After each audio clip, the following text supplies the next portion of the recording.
ಹತ್ತಿರದ ಹಳ್ಳಿಯಿಂದ ಒಬ್ಬರು ಬಂದರು. ಹೈ ಬಿ ಪಿ ಇತ್ತು, 160 100 ಇತ್ತು. 2 ಮಾತ್ರೆ ತೊಗೊಳ್ತಾಯಿದ್ರು, ಆದರೂ ಕಂಟ್ರೋಲ್ಗೆ ಬಂದಿರಲಿಲ್ಲ. ಅವರು ಸ್ವಲ್ಪ ಸ್ಟ್ರೆಸ್ಸಲ್ಲಿದ್ದರು. 2 ಮಾತ್ರೆ ತೊಗೊತಾ ಇದ್ದೀನಿ ಸರ್, ಬಿ ಪಿನೇ ಕಂಟ್ರೋಲ್ ಆಗ್ತಾಯಿಲ್ಲ ಅಂತಂದರು. ಸೊ ಅವರು ವ್ಯವಸಾಯ ಮಾಡಿಸ್ತಾಯಿದ್ರು. ಏನು ಊಟ ಮಾಡ್ತಾಯಿದ್ದೀರಾ ಅಂತಂದೆ. 2 ಹೊತ್ತು ಊಟನೇ ಸಾರು ಅಂದರು. ಬೆಳಗ್ಗೆ ಮತ್ತು ರಾತ್ರಿ ರಾಗಿ ಮುದ್ದೆ, ಅನ್ನ, ಸಾರು. ಸೊ ಸಂಜೆನೂ ಅಷ್ಟೇನೆ. ಸೊ ಕಾಫಿ ದಿನಕ್ಕೊಂದ್ಸರಿ ಕುಡಿತಾಯಿದ್ರು. ನಾನ್ ವೆಜ್ಜು ವಾರಕ್ಕೊಂದ್ಸರಿ ಅಷ್ಟೇ ತೊಗೊಳ್ಳೋರು. ಸೊ ಇನ್ನು ಬೇರೆ ಅಭ್ಯಾಸಗಳ ಬಗ್ಗೆ ಹೇಳಿದೆ. ಸೊ ಆಲ್ಕೋಹಾಲ್ ಇಲ್ಲ, ಸೊ ಬೀಡಿ ಸಿಗರೇಟ್ ಸೇವನೆ ಮಾಡ್ತಾಯಿಲ್ಲ. ಆದರೂ ಯಾಕೆ ಸರ್ ಕಂಟ್ರೋಲ್ ಆಗ್ತಾಯಿಲ್ಲ ಅಂತಂದರು. ನೋಡೋಣ ಇರಿ, ಆಹಾರ ಅಭ್ಯಾಸಗಳಲ್ಲಿ ನಮಗೆ ಗೊತ್ತಿಲ್ಲದೆ ಇರೋವಂಥದ್ದೇ ಭಾಳಷ್ಟಿರುತ್ತೆ ಅಂತಂದೆ. ಅವ್ರು ಸ್ವಲ್ಪ ಧೈರ್ಯ ಹೇಳಿದೆ. ಬಿ ಪಿ ಬಹಳ ಸುಲಭವಾಗಿ ಕಂಟ್ರೋಲ್ ಮಾಡ್ಕೋಬೋದು. ಬಿ ಪಿ ಡಯಾಬಿಟಿಸ್ ಅಷ್ಟು ಈಸಿ ಯಾವುದೂ ಇಲ್ಲ. ಸ್ವಲ್ಪ ಧೈರ್ಯ ಹೇಳಿದೆ. ನನ್ನ ಹಳೆಯ ಒಂದು ಎಕ್ಸ್ಪೀರಿಯನ್ಸ್ ಹೇಳಿದೆ. 23ನೇ ವಯಸ್ಸಿಗೆ ನನಗೆ 200/120 ಇದ್ದಿದ್ದು ಬಿ ಪಿ ಔಷಧಿಗಳದೇ ನಾನು ವಾಸಿ ಮಾಡ್ಕೊಳ್ಳೋದು ವಿಧಾನ ಎಲ್ಲ ಹೇಳಿದೆ. ಸೊ ಧೈರ್ಯ ಹೇಳಿ ಕಂಟಿನ್ಯೂ ಮಾಡಿಸಿದ್ವಿ. 4 ದಿನ ಆಯಿತು. ಬಿ ಪಿ 120/80ಕ್ಕಿಂತ ಕಡಿಮೆ ಬರೋಕ್ಕೆ ಶುರುವಾಯಿತು. ಒಂದು ಮಾತ್ರೆ ಬಿಡಿಸೋ ಪರಿಸ್ಥಿತಿ ಬಂತು. ಭಾಳ ಖುಷಿ ಆಗ್ಬಿಟ್ರು. ಏನು ಸರ್, ಮನೆಯಲ್ಲೇ ನಾನು ಅಷ್ಟು ಕಷ್ಟಪಡ್ತಾ ಇದ್ದೆ, 2 ಮಾತ್ರೆ ತೊಗೊಂಡ್ರೂ ಕಂಟ್ರೋಲ್ ಆಗ್ತಾ ಇರಲಿಲ್ಲ. ಇಲ್ಲಿ ನೋಡಿದ್ರೆ 1 ಮಾತ್ರೆ ಬಿಡಿಸೋ ಪರಿಸ್ಥಿತಿ ಬಂತು, ಇನ್ನೊಂದು ಬಿಡಿಸೋ ಅಷ್ಟು ಧೈರ್ಯ ಬಂದುಬಿಟ್ಟಿದೆ. ಸೊ ನನಗೆ ಅರ್ಥನೇ ಆಗ್ತಾ ಇಲ್ಲ ಸರ್ ಅಂತಂದರು. ಅರ್ಥ ಆಗುತ್ತೆ ಇರಿ, 4 ದಿನ ಹೋಗಲಿ.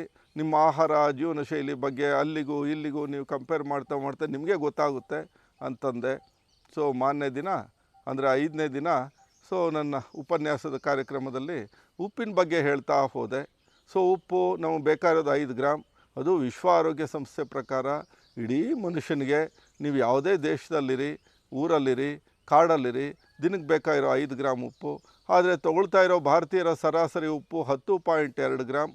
ಅದರಲ್ಲೂ ದಕ್ಷಿಣ ಭಾರತೀಯರು ಹೆಚ್ಚಿಗೆ ಸಾಂಬಾರು ಬಳಸ್ತಾ ಇರ್ತಾರೆ, ಹೆಚ್ಚಿಗೆ ರಸಂ ಬಳಸ್ತಾ ಇರ್ತಾರೆ, ಉಪ್ಪಿನಕಾಯಿ ಬಳಸ್ತಾ ಇರ್ತಾರೆ. ಹೀಗಾಗಿ ದಕ್ಷಿಣ ಭಾರತದ ಒಂದು ಆಹಾರ ವ್ಯವಸ್ಥೆಯಲ್ಲಿ 15 ಗ್ರಾಮ್ಗಿಂತ ಹೆಚ್ಚು ಉಪ್ಪು ಹೋಗುತ್ತೆ. ಅದರಲ್ಲೂ ವಿಶೇಷವಾಗಿ ಯಾರೆಲ್ಲ ಸಾಂಬಾರು ಇಷ್ಟಪಡ್ತಾರೆ, ಹೆಚ್ಚು ಸಾಂಬಾರು ತೊಗೊತಾರೆ, ರಸಂ ಕುಡಿತಾ ಇರ್ತಾರೆ, ಉಪ್ಪಿನಕಾಯಿ ತಿಂತಾ ಇರ್ತಾರೆ, ಇವ್ರದ್ದೆಲ್ಲ ಉಪ್ಪಿನ ಒಂದು ದಿನದ ಒಂದು ಸೇವನೆ 16-17 ಗ್ರಾಮ್ಗೆ ಹೊರಟೋಗುತ್ತೆ. ಈ ಅತಿಯಾದ ಉಪ್ಪಿನ ಸೇವನೆಯಿಂದ ಸಹಜವಾಗಿ ಹೈ ಬ್ಲಡ್ ಪ್ರೆಷರ್ ಬರುತ್ತೆ. ಸೊ ಈ ಥರ ಹೇಳ್ತಾ ಇದ್ದರೆ ಗೊತ್ತಾಯಿತು ಸರ್ ಅಂದರು. ಆರ್ಕಿಮಿಡೀಸ್ಗೆ ಬಾತ್ರೂಮಲ್ಲಿ ಗೊತ್ತಾಗುತ್ತಲ್ಲ ವಿಜ್ಞಾನದ ಒಂದು ನಿಯಮ ಏನು ಅಂತ, ಆ ಥರ ಗೊತ್ತಾಯಿತು ಸರ್ ಅಂದರು. ಏನು ಹೇಳಿ ಅಂತಂದೆ. ಏನಿಲ್ಲ ಸರ್, ಬೆಳಗ್ಗೆ ಎದ್ದು ರೆಡಿಯಾಗಿ ತೋಟಕ್ಕೆ ಹೋಗೋಕ್ಕೆ ಮುಂಚೆ 3 ಲೋಟ ಸಾಂಬಾರು ಕುಡಿತಾ ಇದ್ದೆ ಸರ್ ಅಂದರು. 3 ಲೋಟ ಸಾಂಬಾರು ಯಾಕೆ ಅಂತಂದೆ. ಏನಿಲ್ಲ ಸರ್, ನಾವು ರೈತರು, ಕೆಲಸಕ್ಕೆ ಜನ ಬರ್ತಾ ಇರ್ತಾರೆ, ಅವ್ರಿಗೆ ಬೆಳಗ್ಗೆ ಮಧ್ಯಾಹ್ನ ಊಟ ಆಗ್ತಾ ಇರಬೇಕಾಗುತ್ತೆ. ಸಹಜವಾಗಿ ಸಾಂಬಾರು, ಅನ್ನ, ಸಾರು, ಮುದ್ದೆ ಎಲ್ಲ ಮಾಡ್ತಾ ಇರ್ತೀವಿ. ಆ ಸಾಂಬಾರು ಉಳಿದೋಗುತ್ತೆ ಸರ್. ಆ ಸಾಂಬಾರಿಗೆ ತರಕಾರಿ ಹಾಕಿರ್ತೀವಿ, ಬೇಳೆ ಹಾಕಿರ್ತೀವಿ, ಆ ಸಾಂಬಾರು ಎಸೆಯೋದು ಹೇಗೆ ಸರ್? ಹೀಗಾಗಿ ಬೆಳಗ್ಗೆ ಎದ್ದು ರೆಡಿಯಾಗಿ 3 ಲೋಟ ಸಾಂಬಾರು ಕುಡಿದು ಹೊಲದ ಕಡೆ ಹೋಗ್ತೀನಿ ಸರ್. ಸೊ ಈ ಸಾಂಬಾರು ಕುಡಿತಾ ಇದ್ದಿದ್ದಕ್ಕೆ ಅವ್ರಿಗೆ ಸಮಸ್ಯೆ ಆಗಿತ್ತು. 3 ಲೋಟ ಸಾಂಬಾರು ಅಂದರೆ ಸಹಜವಾಗಿ ಅರ್ಧ ಲೀಟ್ರ್ ಇರುತ್ತೆ. ಹಳ್ಳಿ ಲೋಟ ಅಂದರೆ ಮಿನಿಮಮ್ 200 ml ಇರುತ್ತೆ. ಸೊ ಹೀಗಾಗಿ ಅರ್ಧ ಲೀಟ್ರ್ ಸಾಂಬಾರಲ್ಲಿ ಕನಿಷ್ಠ 6-7 ಗ್ರಾಮ್ ಉಪ್ಪಿರುತ್ತೆ. ಇಡೀ ಒಂದು ದಿನದ ಉಪ್ಪು 3 ಲೋಟ ಸಾಂಬಾರಲ್ಲಿ ಬಂದಾಗ ಇನ್ನು ಇಡೀ ದಿನ ಏನಾಯಿತು, ಸಹಜವಾಗಿ ಅವ್ರ ಉಪ್ಪಿನ ಬಳಕೆ 15-18 ಗ್ರಾಮ್ ಹೊರಟೋಗಿರುತ್ತೆ. ಹೀಗಾಗಿ ಬಿ ಪಿ ಬಂದಿದೆ. ಈ ಉಪ್ಪು ಹೇಗೆ ಅಂತಂದರೆ, ನಮಗೆ ಸಹಜವಾಗಿ 5 ಗ್ರಾಮ್ ಬೇಕು. ಇನ್ನೂ ಒಂದು ರೆಗ್ಯುಲರ್ ಪ್ರಾಕ್ಟೀಸಲ್ಲಿ 1 ಗ್ರಾಮ್ 2 ಗ್ರಾಮ್ ಹೆಚ್ಚಿಗೆ ಆದರೂ ಏನೂ ತೊಂದರೆ ಏನಾಗಲ್ಲ. ಯಾಕೆಂದರೆ ನಾವು ಬಳಸೋ ಎಲ್ಲ ಆಹಾರಗಳಲ್ಲೂ ಉಪ್ಪಿನಾಂಶ ಇರುತ್ತೆ. ಹಣ್ಣುಗಳಲ್ಲಿ, ತರಕಾರಿಗಳಲ್ಲಿ, ಸೊಪ್ಪುಗಳಲ್ಲಿ, ಬೇಳೆ ಕಾಳುಗಳಲ್ಲಿ, ಧಾನ್ಯಗಳಲ್ಲಿ. ಸೊ ಮೊಟ್ಟೆ, ಹಾಲು, ಮಾಂಸ ಎಲ್ಲದರಲ್ಲೂ ಉಪ್ಪಿನಾಂಶ ಇರುತ್ತೆ. ಅದು ಸೋಡಿಯಂ ರೂಪದಲ್ಲಿರುತ್ತೆ. ನಾವು ತಗೊಳ್ಳೋ ಉಪ್ಪು ಅಡಿಷನಲ್ ಆಗಿರುತ್ತೆ. ಈ ಹೆಚ್ಚುವರಿ ಉಪ್ಪೇ 5 ಗ್ರಾಮ್ ಗರಿಷ್ಠ ಅಂತ ಹೇಳೋವಂಥದ್ದು. ಅದು 1 ಗ್ರಾಮ್ 2 ಗ್ರಾಮ್ ಆದರೆ ತೊಂದರೆ ಏನಿಲ್ಲ. ಆದರೆ ಹೀಗೆ 3 ಪಟ್ಟು ಅವಶ್ಯಕತೆಗಿಂತ ಹೆಚ್ಚು ಉಪ್ಪಿನ ಸೇವನೆ ಮಾಡಿದಾಗ ಸೊ 5-6 ಗ್ರಾಮು ನಮ್ಮ ದೇಹ ಬಳಕೆ ಹಾಕ್ಕೊಳ್ಳುತ್ತೆ. ಉಳಿದ ಉಪ್ಪೇನು ಮಾಡುತ್ತೆ? ಸೊ ವಿಶೇಷವಾಗಿ ಹೃದಯದ ರಕ್ತನಾಳಗಳ ಒಳಗಡೆ ಒಂದು ಎಂಡೋಥಿಲಿಯಂ ಪೊರೆಯನ್ನು ಅದು ಘಾಸಿ ಮಾಡುತ್ತೆ.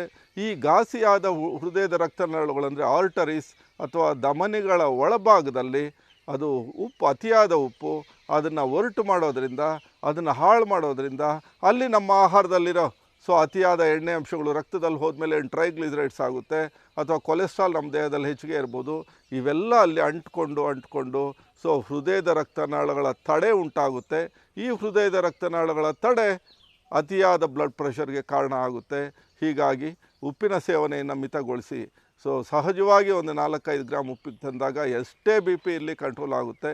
ಒಟ್ಟಾರೆ ಉಪ್ಪಿನ ಸೇವನೆಯನ್ನು ಮಿತಗೊಳಿಸೋದು, ಇತರೆ ಆಹಾರದ ಜೀವನ ಶೈಲಿಯನ್ನು ಬದಲಾವಣೆ ಮಾಡಿದಾಗ ಸೊ ಬಿ ಪಿ ಅಷ್ಟು ಸುಲಭವಾಗಿ ನಿಯಂತ್ರಣ ಆಗೋ ಒಂದು ಬಿ ಪಿ ಅಷ್ಟೇ ಅಲ್ಲ, ಡಯಾಬಿಟಿಸು ಅಷ್ಟೇ ಬಹಳ ಸುಲಭವಾಗಿ ನಿಯಂತ್ರಣ ಆಗುತ್ತೆ. ಹೀಗಾಗಿ 4-5 ದಿನಗಳಲ್ಲೇ ಅವ್ರಿಗೆ ಬಿ ಪಿ ಕಂಟ್ರೋಲ್ ಆಯಿತು. 7 ದಿನ ಇದ್ದರು. 7 ದಿನ ಆಗೋಷ್ಟೊತ್ತಿಗೆ ಸಹಜವಾಗಿ ಒಂದು ಮಾತ್ರೆ ಕಂಟಿನ್ಯೂ ಮಾಡ್ಕೊಳ್ಳಿ ಅಂತಂದ್ವಿ. ಯಾಕೆಂದರೆ ಮನೆ ಪರಿಸ್ಥಿತಿಯಲ್ಲಿ ಪ್ರಾಕ್ಟಿಕಲ್ಲಾಗಿ ಅವ್ರು ಹೇಗೆ ಬದಲಾವಣೆಗಳಾಗ್ತಾರೋ ಆಹಾರ ಜೀವನ ಶೈಲಿ ನಮ್ಗೆ ಗೊತ್ತಿರೋದಿಲ್ಲ.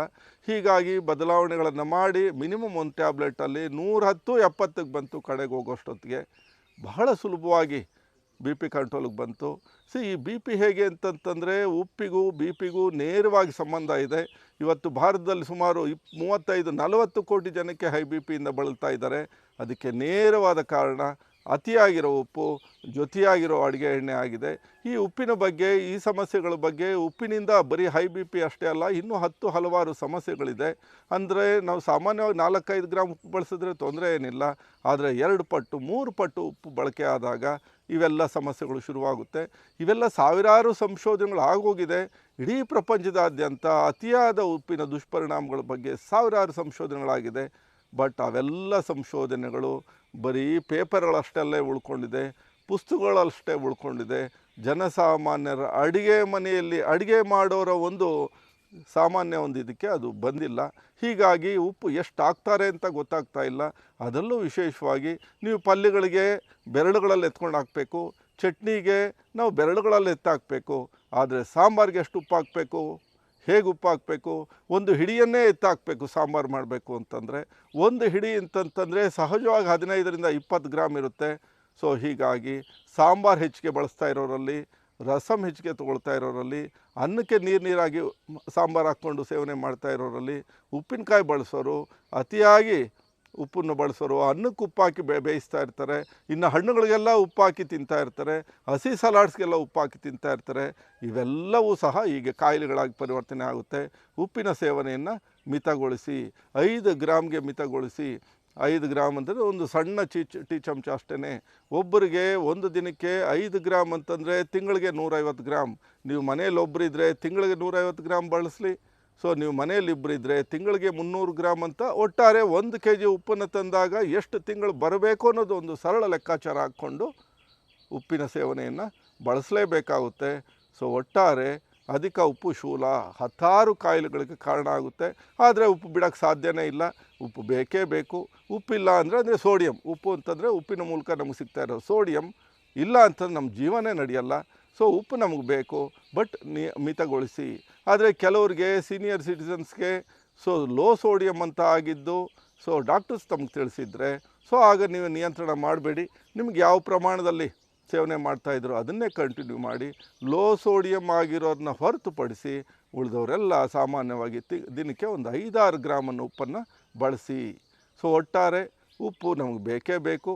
ಉಪ್ಪಿಲ್ಲ ಅಂತಂದರೆ ಬದುಕೇ ಇಲ್ಲ. ಬಟ್ ಅತಿಯಾದ ಉಪ್ಪಿನಿಂದ 10 ಕಾಯಿಲೆಗಳಿಗೆ ಕಾರಣ ಆಗುತ್ತೆ. ಉಪ್ಪಿಗಿಂತ ರುಚಿ ಇಲ್ಲ, ತಾಯಿಗಿಂತ ಬಂಧುವಿಲ್ಲ.